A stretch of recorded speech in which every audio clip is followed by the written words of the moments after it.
Assalamualaikum warahmatullahi wabarakatuh.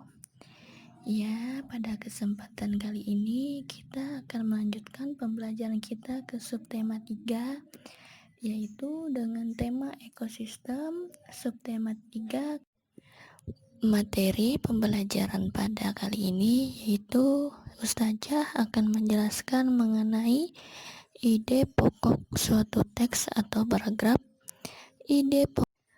Yang pertama, saya akan menjelaskan mengenai ide pokok dalam peta konsep. Apa itu ide pokok? Ide pokok dapat disebut sebagai konsep utama yang ingin disampaikan penulis kepada pembacanya. Adapun istilah lain dari ide pokok adalah gagasan utama yang menjadi landasan sebuah paragraf. Nah, jenis-jenis ide pokok yang ada di dalam sebuah paragraf terdapat 4 macam. Yang pertama, paragraf deduktif, yakni ide pokoknya berada pada awal kalimat. Yang kedua, paragraf induktif, ide pokoknya berada di akhir kalimat atau tulisan. Yang ketiga, paragraf campuran, sebuah paragraf yang dimana ide pokoknya bisa terletak di awal dan di akhir kalimat. Yang pertama, saya akan menjelaskan mengenai ide pokok dalam peta konsep. Apa itu ide pokok? Ide pokok dapat disebut sebagai konsep utama yang ingin disampaikan penulis kepada pembacanya. Adapun istilah lain dari ide pokok adalah gagasan utama yang menjadi landasan sebuah paragraf. Nah, jenis-jenis ide pokok yang ada di dalam sebuah paragraf terdapat 4 macam. Yang pertama, paragraf deduktif, yakni ide pokoknya berada pada awal kalimat. Yang kedua, paragraf induktif, ide pokoknya berada di akhir kalimat atau tulisan.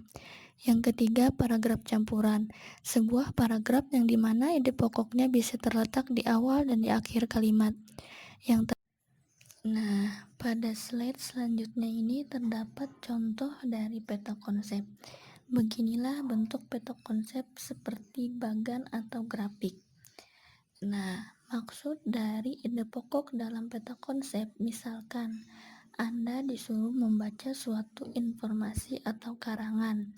Setelah itu Anda diminta untuk menentukan ide pokok dari bacaan tersebut. Seperti pada contoh peta konsep, pada kolom pertama yaitu ada kegiatan. Di situ Anda bisa menggantinya sebagai judul teks yang kalian baca atau judul informasi yang kalian analisis.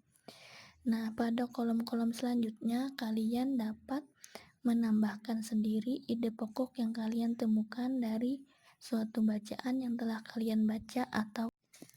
Nah, baik, materi selanjutnya yang akan saya jelaskan yaitu tentang teks non-fiksi. Apa sih teks non-fiksi? Teks non-fiksi adalah teks yang dibuatkan kenyataan yang ada, realita tanpa mengada-ngada, atau hal yang benar terjadi dalam kehidupan. Contoh teks non-fiksi seperti laporan, karya ilmiah, artikel, dan masih banyak lagi. Nah, di dalam suatu teks kita juga dapat menemukan suatu ide pokok seperti yang sudah saya jelaskan di awal tadi. Nah, selain menemukan ide pokok dalam suatu teks, kita juga dapat. Nah, berikut ini adalah daftar kata tanya. Yang pertama yaitu apa? Apa bisa digunakan untuk menanyakan hal atau peristiwa yang dibahas dalam teks. Misalkan seperti apa yang menyebabkan wabah ulat menyerang warga. Selanjutnya, kata tanya yang kedua yaitu di mana. Di mana untuk menanyakan tempat dalam suatu teks, seperti di mana terjadinya peristiwa yang terdapat dalam suatu teks. Kapan biasanya menanyakan waktu berlangsungnya suatu peristiwa. Yang keempat, siapa? Siapa digunakan untuk menanyakan orang yang terlibat dalam teks. Sekarang coba kalian bacalah teks yang sudah ada pada video. Setelah kalian baca, kalian bisa menemukan.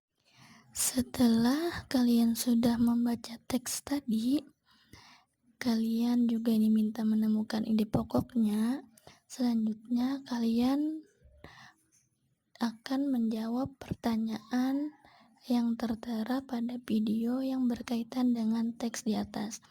Coba kalian jawab berdasarkan kata tanya yang terdapat dalam penjelasan teks non-fiksi tadi. Soal pertama yaitu apa? Apa yang menyebabkan wabah ulat menyerang warga? Yang kedua, siapa? Siapa yang mengalami kerugian apabila wabah ulat tidak segera ditangani? Yang ketiga, kapan ulat berkembang biak dengan cepat? Yang keempat, apa tindakan warga?